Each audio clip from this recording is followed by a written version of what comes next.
Hey everyone. So this is yet another video in the series that covers the various modalities that I work with when I am offering care to my clients of the spiritual care to my clients. This is my cat Nora. Say hi, Nora. See, hi, Nora. Yeah, these are our viewers. Oh Lord. All right, there you go. This video is going to be talking about the modality of astrology and astrological birth chart reading. Um, Many of the people who view this video and who know my work are going to be of the sort who are already interested in astrology, but in the context that I grew up in, that were mostly of the secular, agnostic, bordering on atheist, rationalist, scientific sort of spaces. Astrology is just a bullshit science. It's a made up enterprise, according to a lot of people. And I just want to speak to that first and foremost before, kind of going into a bit more information about it, because I think that there's something very interesting going on in that critique of astrology. Because as someone who, for example, started my college career as an astronomy major, I have been very, very interested in studying cosmic bodies from a scientific perspective. Um, I find astrology to be an incredibly beautiful application of astronomical sciences, and it is well documented that astronomy and astrology were not separate sciences back in the day. And I'm using the word science in a way that I'm sure will make a lot of natural scientists bristle, um, but that's okay. Um, and that's because the notion that we are impacted by bodies that are beyond the bounds of Earth's atmosphere, that's not even like woo. That's like scientifically recognized. And the like most obvious example, of course, is the fact that all life on Earth is in part here because of the sun. But also the moon, our nearest satellite, is the governess of all tides on Earth, of like, the oceanic sort. Um, but if the moon is moving the tides of Earth, in the ocean basins, like then and water basins, it is also impacting the waters within the bodies of ourselves. There are countless beings the world over whose reproductive cycles are heavily linked to the moon, as well, like their mating and their reproductive cycles are linked to the moon. And that's also known for the human species, especially for people who are menstruating. There has been obviously a link made between the menstrual cycle and the lunar cycle, just like the tides of oceans. And even for people who don't menstruate, it has been shown through studies that people's behaviors shift in accordance with lunar cycles, hence the word lunatic, deriving from the behaviors that people exhibit around the full moon.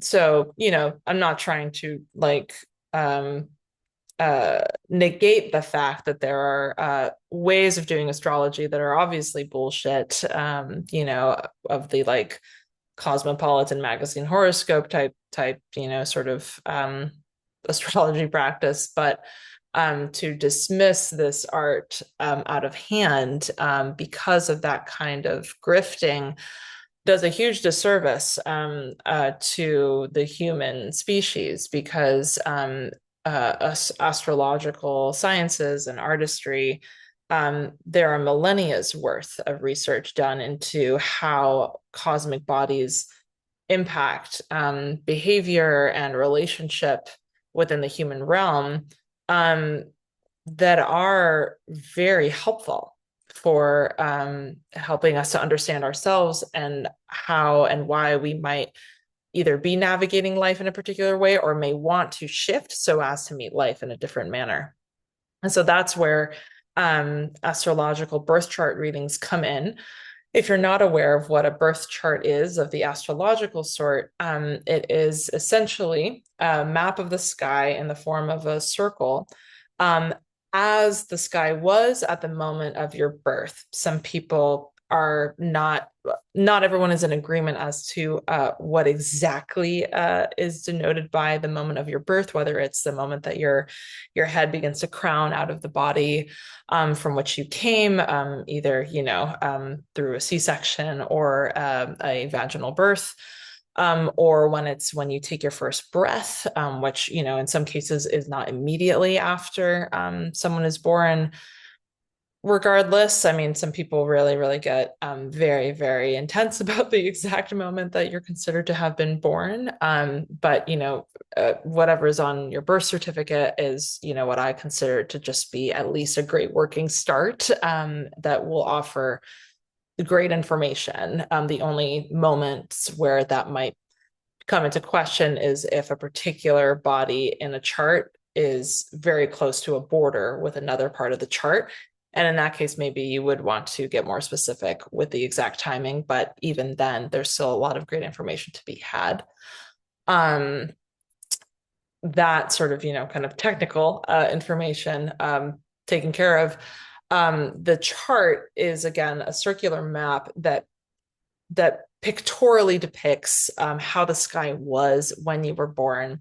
And depending on where particular bodies in the sky were and where in that sort of circle pie, you could say, they fall, that is understood to denote particular traits, characteristics, and possible outcomes slash scienarios in a person's life to come.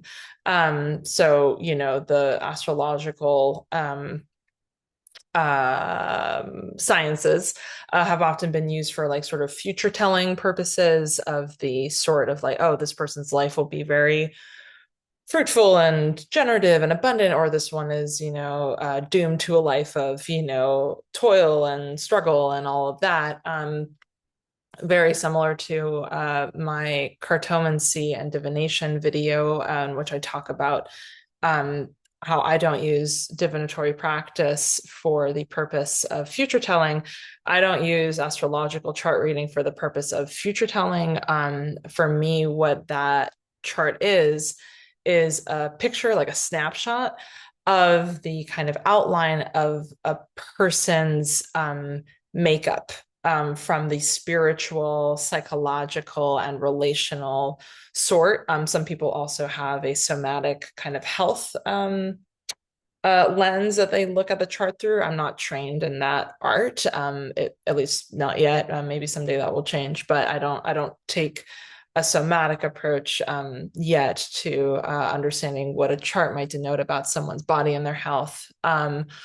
But in my own case, what I'm looking at is how does this particular makeup of a person, what does this makeup of a person, this map of their chart, suggest about how this person is likely to show up in the world? If they have a lot of planets in a particular slice of the chart that falls within, say, a fire sign, because different zodiacal signs are associated with different elements. That person might have a high likelihood of having a fiery personality, you might say. But all of us have, for example, or not all of us, but many of us, I should say, might have the experience of hearing conventional descriptions of, say, Virgos or Leos, and Virgos being kind of type A, typically sort of described as type A people, and Leos as being like, very kind of, if not egocentric, then, just like very, very boisterous and out there kind of people. And some people are just like, I am not like that at all, even though I'm a Virgo or even though I'm a Leo. And that's because when we're only looking at what is conventionally understood as like, oh, my zodiacal sign is this. That is where the sun, the solar, body of our local solar system, where that particular body is in the sky. But that is only one of many, many, many, many different celestial beings that are in the astrological chart. And where those placements are of those other bodies heavily impacts the expression of the sun's sort of energy in a person's life, but also where the sun is in terms of not just the zodiacal sign that it was passing through at the moment of birth, such as the constellation of Leo or Virgo or whatever. That's not the only thing that's important. There are also sections um, of the astrological chart similar to a clock that form kind of like pie slices. And what pie slice, you could say, the sun, even if it's in Leo, falls in, that could very well mean that the person is, for the most part, not a very boisterous person, but there may be one specific part of their life where they are quite boisterous, as denoted perhaps by that pie chart. But similar to what I was saying with the divination and cartomancy video, the astrological chart reading is a relational mapping process where we are examining the dynamics at play between the celestial bodies in the sky, as denoted on that chart, so as to help the person for whom I'm doing a chart reading is able to understand what is the relationship between their sun, like, persona, with the, for example, Plutonian kind of more underworld facet of who they are. So the point is not so much to understand what each individual planet is doing on its own, though of course that is informative and helpful. We are meant to actually go from there into understanding how is that particular celestial body interacting with this particular celestial body, and like all the other kind of lines in between. You'll see on the average astrological chart, there are oftentimes a lot of lines that are drawn, and it can get very confusing very fast because it can feel a bit overwhelming. But those lines are meant to actually denote they're relational ley lines across the sky that then we as incarnate beings are actually experiencing the tugs of throughout our walking lives, as incarnate beings, waking, walking, just like incarnate existence. And just like the planets at the moment that we're born, that's an incredibly specific constellation, you could say, of locations based on the time and the location of our birth. Those planets obviously did not stay static there ever since we were born. They shifted the second after we were born. And so just like, we are growing and evolving all the time, so is the way that we should, actually look at an astrological birth chart, not as a static, like you're just stuck, in this particular makeup of who you are, but rather how does this particular blueprint of who you are, given the moment and location of your birth and what the celestial bodies were doing in that moment, how does that then relate to this moment in your life when the makeup is completely different of where all of those planets and stars are? And how can you harness what is fruitful about this original blueprint to meet that moment well? And also, where are the sort of you could say challenges that are presented through that blueprint in how you're meeting this moment?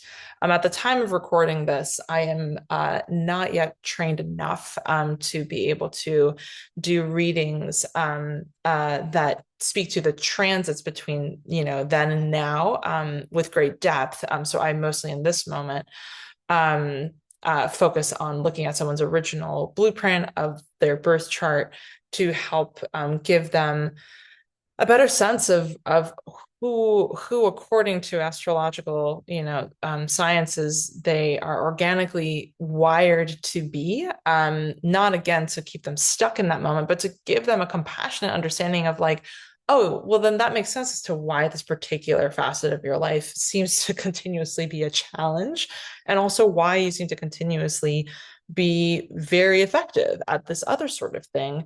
And given, that original blueprint, what are the ley lines, between celestial bodies sort of suggesting in terms of how to meet the challenges with more grace or courage or humility or whatever is needed. And also conversely, what are the strengths that are inherent to your original blueprint, and how can that, how can those also be harnessed, so as to help the person go about their days um, in deeper integrity, like a closer alignment with who they are, rather than who society or family or whatever tells them they should be. So right, this astrology and chart readings, they are a method through which we can support ourselves or another person in, coming into greater self-integrity, so that then they can help facilitate communal integrity by showing up more as who they authentically are, and facilitating a communal authenticity in so doing and in so being. Um, it is a really, again, as someone who has studied astronomy, I find it's a really beautiful way to also come into a deeper relationship with the world that we live in, where many of us, if we're asked to point out, like, oh, like, where's Mars in the sky? We have absolutely no idea where Mars is in the sky. And astronomy and astrology, like when brought together, like bringing that sort of like conventionally scientific, or, modernly scientific understanding of science and historic mythic, story-laden understanding of science together, it helps us come into an even richer relationship with the incarnate reality that we're in, both immediately on Earth and also in the cosmic sense, and helps us to feel a deeper connection to the wider reality that extends not just beyond us as individuals, but also beyond this planet that we're living on, which, in a day and age of a lot of environmental destruction and also spatial pollution at this point, is, I think, a really sacred thing to explore, not just from a personal benefit of like, oh, I get to understand myself better, but also I get to learn a process and a system that helps me to understand myself as part of a much wider web of reality than many of us were taught to appreciate that we're a part of. Um, so, again, this is sort of like tarot and divination and cartomancy.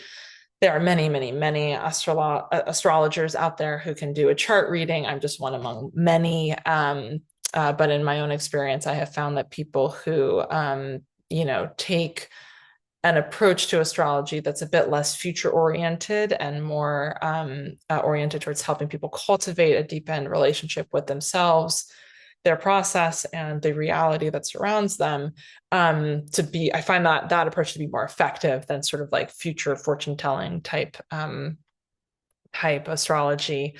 Um, and it's definitely a complex science that it can feel overwhelming at the beginning to learn, but just spending years of listening to astrology podcasts and reading um, posts and writings by astrologers whom I respect for many years, it eventually started to click more and more, and get to the point where I wanted to, take classes and learn how to do astrological chart reading for myself and also for other people. And I have found it to be a very deeply enriching approach, to my spiritual crafts, and again, has helped me to develop a deepened appreciation and relationship for not just me and myself and my own makeup, but also the beautifully resonant, sympathetic reality that we live in, where the movements of particular celestial bodies resonate with,